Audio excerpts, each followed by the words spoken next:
Hey guys, it's your favorite gold miner, prospector, and geologist, Jeff Williams. And today, we're going to answer a question that everybody wants to know. How much gold did the old timers leave behind, and is it worth me going out and looking for it? So let's get into it. Now, we're going to go to 4 locations in a known gold producing district.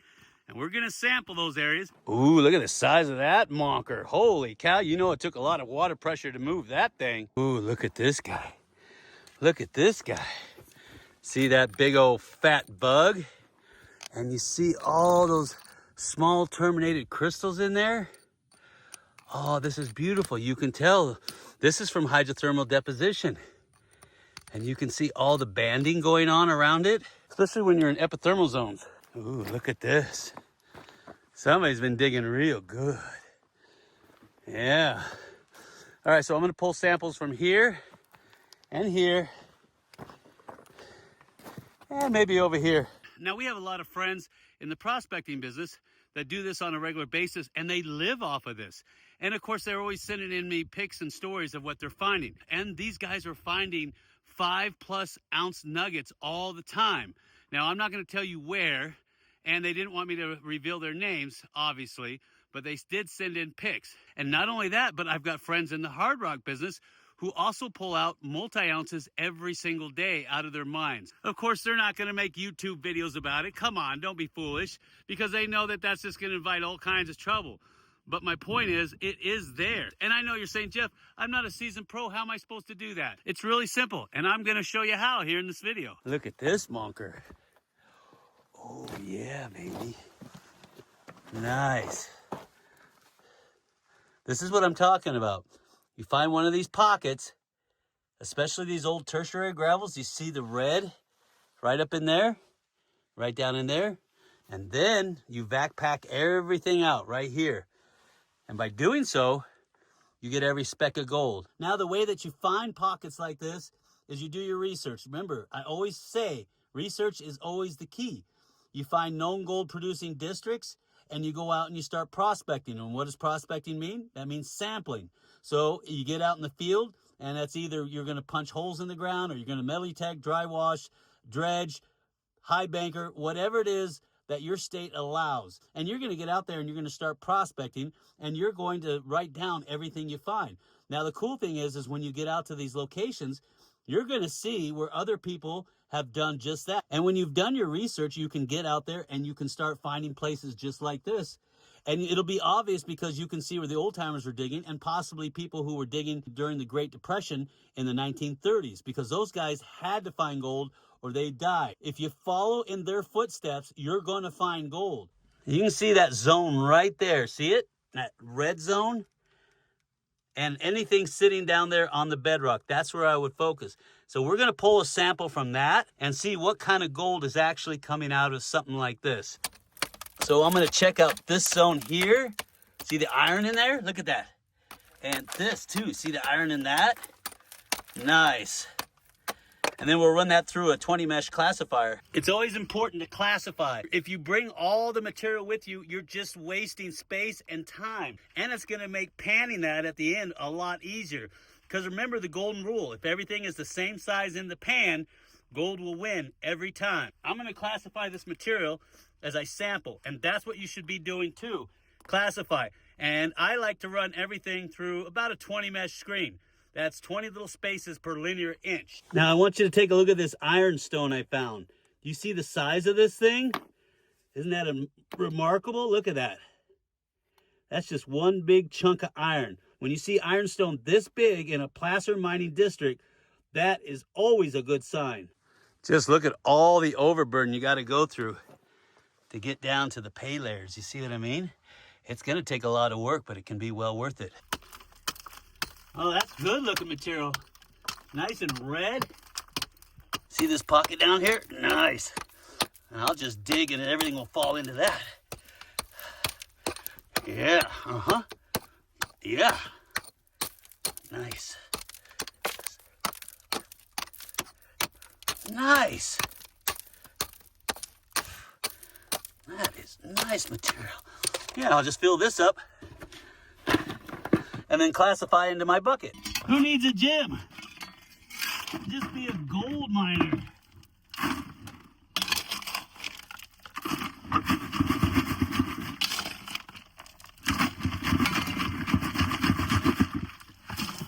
yeah, you're gonna get dirty. Now, I highly recommend getting yourself a hammer drill, cordless hammer drill, because this will take forever. Even if we're just sampling, it'll still take forever. This is very similar to what we're doing in our drift mine, except in our drift mine, it's caliche beds, and in here, it's compacted alluvium, or hard pack as they call it. And I highly recommend, if you're gonna do this, to bring a cordless hammer drill. It'll make so much short order work of this. Now, when you're digging in these old tertiary zones, sometimes they're gonna be out in the middle of nowhere, and you will have to drop a shaft to get to them. But if you're lucky, you can get shallow diggings like this that are not that far down. Now, what I've seen in the past is most of your better gold is gonna be higher up on the benches, not down in the creek. And if you go to places like San Gabriel Mountains in California, you'll see people down in the creek and they don't get a lot of gold. Why? Because all the good gold is high up on the benches. And the old timers and the guys from the Great Depression in the 30s, they all knew this. In fact, that's where they're getting their gold from. There's actual pictures of it. And we've done countless videos about it. So remember, get up on the benches, not down in the creek. Now, it's good to get in the creek to sample, but your better gold, your old tertiary channels are gonna be high up on these benches. All right, I'm gonna get a sample of this too. This looks pretty good. See those cobbles in there? That looks pretty good. I want you to have a look at all this beautiful red staining on these gravels. See that? And see how red that is in there? That is a good candidate. Those are oxides of iron and hematite. And when you see this in gravels, it's a good sign, especially in a gold producing district. Now, the easiest way to find these old tertiary channels is by using geological maps. And if you live in the California area, there's tons of them. And it says auriferous channels. You see it right on the front. It'll show you that. Australia, they have the lead maps. So you can find these old spots. Just go out there and start sampling. But that is the key, to get your boots on the ground, get out there, stop eating those chips and get off the couch, and get in there and get that gold, because it is there and there's still tons of it. Remember, you're a detective. You're trying to figure out Mother Nature's secrets. And the easiest way to do that is to go back and find out where the old timers were digging and what they were finding, and especially the type of gold they were finding. Was it fine, medium, or coarse grade? Was it entrapped in sulfides? Was it free mill? Was it nuggety? And the gangue material that it's traveling in. These are the things you need to know before you hop out in the field and just start looking for gold. Because once you understand the type of gold that you're hunting, then it makes getting out in the field a little bit easier to figure out where it's hiding. In fact, there's a pit like the one I'm standing in, not too far from here, where they pulled out over 7,000 ounces in a small hole, just like this one. It's called pocket gold, and that can be some of your richest gold ever. And you find them especially in your epithermal deposits, close to the surface. Can you see it through the bushes? That's what they were chasing, right there. You see it? Isn't that juicy looking? You can't see it, but there's a brecciated, heavily oxidized quartz vein here. It's got nothing but iron oxide in it, hematite, quartz. It's buggy. And there's actually gold inside of this stuff. Now, the reason why I'm telling you this is because epithermal pocket gold can be some of the richest gold you ever found. In fact, that's what built the bonanza type deposits that are found out in the Comstock lode. They were pockety and they were incredibly rich. And keep in mind, most of your epithermals are going to be electrum in nature, which means they have a high percentage of silver mixed in with them. So they're not going to look like gold. It's going to be more of a pale looking gold, but it's gold all the same. It just has a high content of silver alloyed in with it. Now, the best place that I've found gold at is in either bonanza type low sulfidation epithermal zones, or if I found intrusion related zones where I have lots of limonite. Now, also Gaussons are good too. That's where a lot of your sulfide rich material is exposed on the surface, and it's weathered away a lot of the sulfides and left behind iron and any gold. And through a process called secondary enrichment or supergene process, the gold can be reconcentrated in halos around these old structures. Do you see how that works? So that's why I tell you to get out there and do soil samples, because it's the cheapest, easiest way to see if you're on a winner. But you be careful getting down into these pits, because sometimes there's a shaft down there. Ooh, and that might be the last hole you dig in. And right here, I have some of the old vein still exposed here on the surface. And I'm gonna take soil samples right down around the edges here. And that's what you should be doing too. And look at that. Isn't that beautiful? Look at this vuggy quartz that I found. See all that terminated crystals growing in there? And that is a nice area for this pocket gold to precipitate out into. Ooh. Now I know you have to crush this up, but you can still use a hand lens to get a good look to see if there's any gold in there. And look at this greenstone. Now it's hard to tell, but there's a lot of chlorite, epidote, and I've even got a whole bunch of olivine and pyroxene in there too. The olivine gives it that nice, beautiful, deep green, and the pyroxene is that dark iron looking material that's in there. Ooh, this is always a good sign. Now, if you're in Arizona and you find something like this sticking up out of the ground, woo-hoo, you're on a winner, baby, because you have a lot of gossans out there. You have a lot of areas where you have sulfide-rich veins that are exposed on the surface, and what happens? That's right, a lot of the sulfides are oxidized out, leaving just the iron and the host rock, which is usually quartz. And when you have a lot of sulfides that weather out, you get a lot of sulfuric acid as a byproduct. And that seeps down in the ground and helps leach out even more minerals. And then, before you get to the water table, you can have enrichment zones, secondary enrichment zones, like a big halo around the original structure. That's what I was telling you about. They call that supergene. Now, I know a lot of times they use that in copper deposition, but it's also very important for gold deposition. In fact, the Vulture mine in Arizona that was found by Henry Wickenburg is a giant gossan. Huge amounts of free mill gold. It was incredibly rich. Yeah, I know. Enough jaw, Jack and Jeff. Get to sampling that thing, because we want to see some gold. I want to see some gold.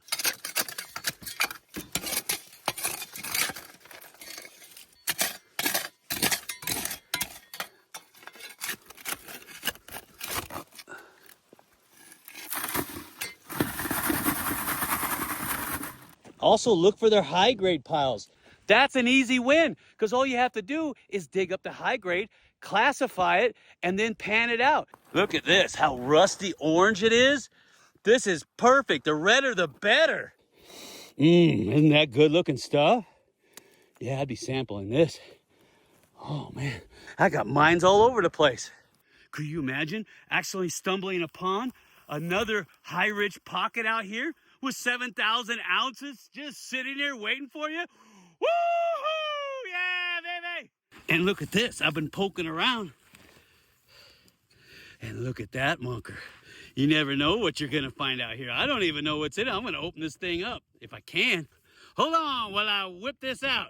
I tried to open this thing. It's rusted good, so I'm going to have to take it back and try to open it there. Because, ooh, but I can hear something in there. Hear it? Sounds like little nuggets, huh? Yeah, baby! All right, so which ones you guys want to do first, huh? I'm sorry, what? Well, I'm not going to do anything until you smash that like button. Smash it hard! So I got 2 load locations. We'll do that, and then we'll do the placer locations. Any takers out there on how much gold's going to be in those locations, huh?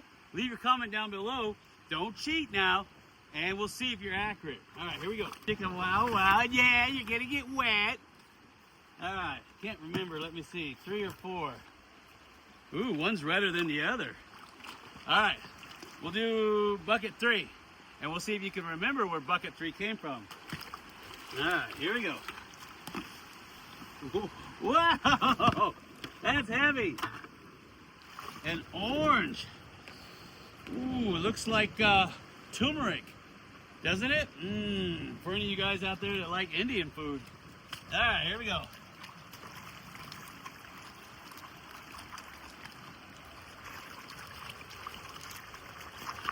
All right, get that all nice and mixed up. Stratify. Remember to stratify your material.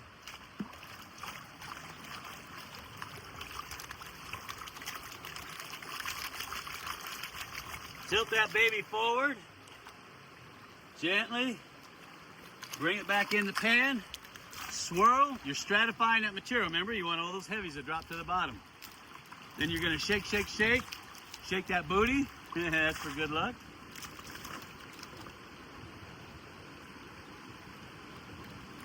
And then when you get just a little bit of material left, that's right, baby.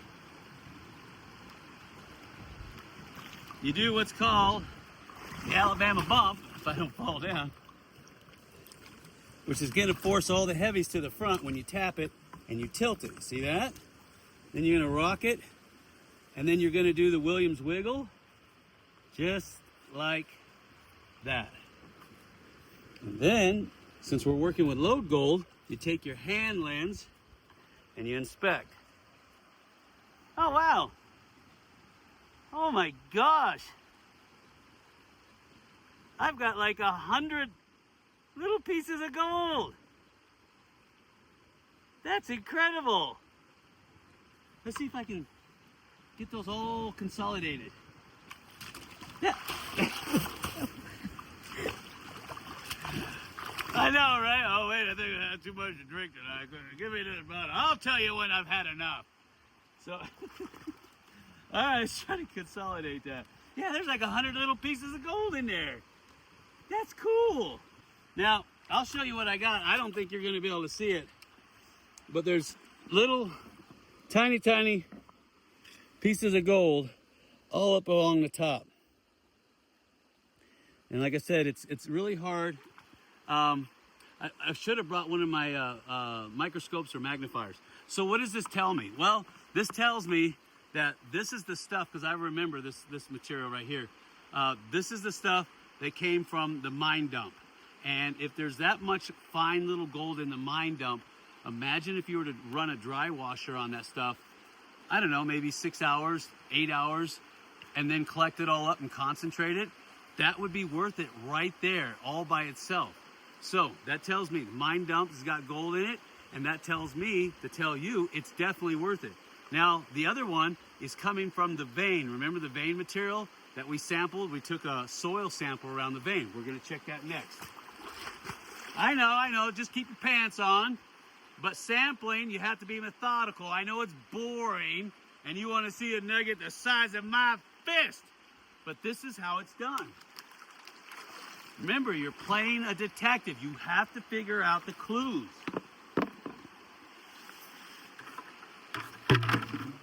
Now, when you're working with Lode Gold, it's best to use jet dry, but I don't have jet dry for this whole river, so we're just gonna have to make do.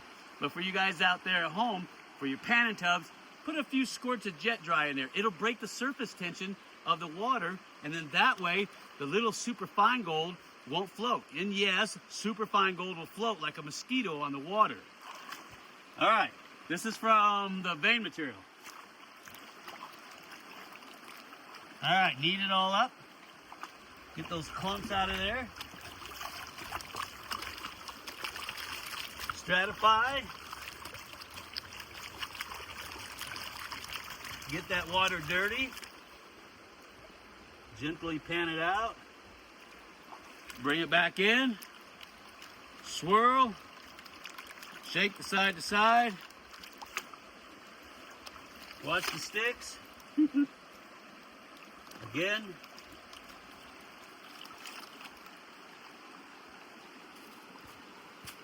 Remember, we're working with Lode Gold, so you got to be a little bit more gentle, not so extreme and harsh with your panning. All right, we get a little bit of water, a little bit more. All right. Man, I'll tell you what, it's great having all this water here. All right, tap everything to the front like I told you. And then you're gonna do a gentle swirl, then a Williams wiggle. Just like that, until you have a little bit of material left. Use your hand lens, because some of this gold's gonna be really fine.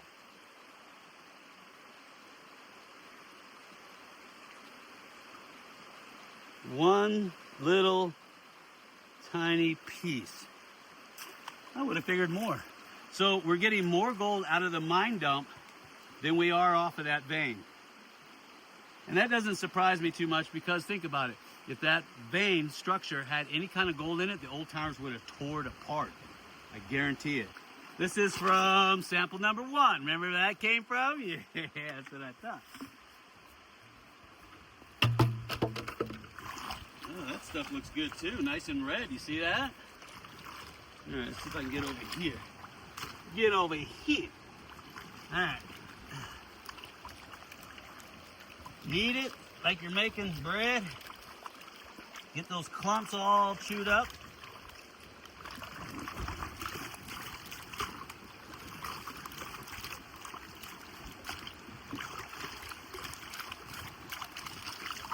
stratify, tilt, wash, and repeat. Stratify, tilt. And you guys should already know this by now. I mean, how many times I've been saying it.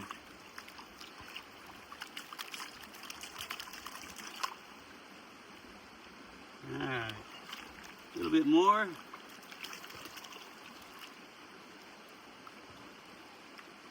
Okay, let's see what we got. I'm gonna stand on this rock so I don't fall and break my booty. Break my booty. Alright, let's see what we got, Bubba. Let's see what we got. Oh yeah, right there. Look at that big old chunky monkey. I can see it from here. I don't even need my glasses. Look at that. Ooh, that is a big old honkin' monker. Ah, there's pieces of gold all throughout this thing. Let me see if I can do the Alabama bump.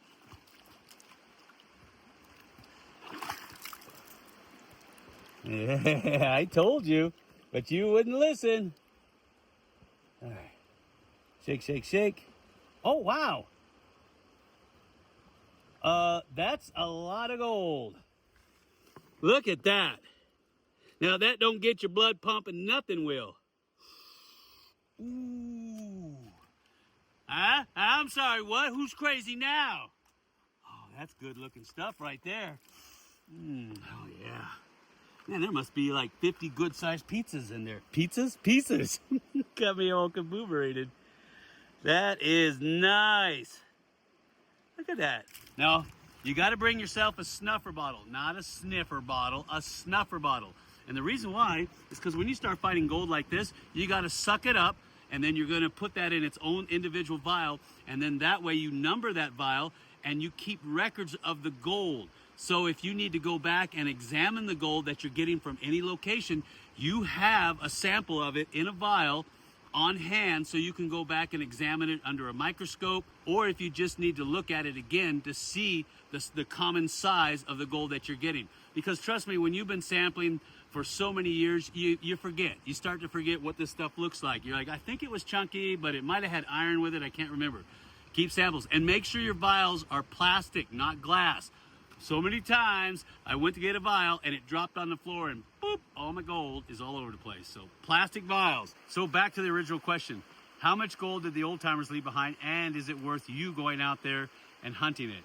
There is a ton of gold still left out there in the world today. I mean, so much gold, it's phenomenal. People are finding it left and right, multi-ounce nuggets, huge deposits. Remember the one they found in Australia not too long ago? Just, they had it on pallets. It was that big, just a mass of gold. So yes, the gold is still out there. The old timers didn't get it all. They got the easy stuff, keep in mind, but it's still out there. Now, is it worth you hunting it down? Absolutely. If you get on to a rich pocket or you find a nice pay layer, ooh, remember, an ounce of gold is $3,300. Yes, I know it's not pure, but a little vial is an ounce of gold. And when you go to turn that into a refinery or you sell it online, you're still going to get quite a bit of money for that gold. So yes, it is definitely worth it. And yes, the gold is still there. And speaking of gold, we're going to be giving away 10 bags of incredibly rich pay dirt from our drift mine. I mean, these things are world famous. I guarantee you've never seen pay dirt bags this rich in your life.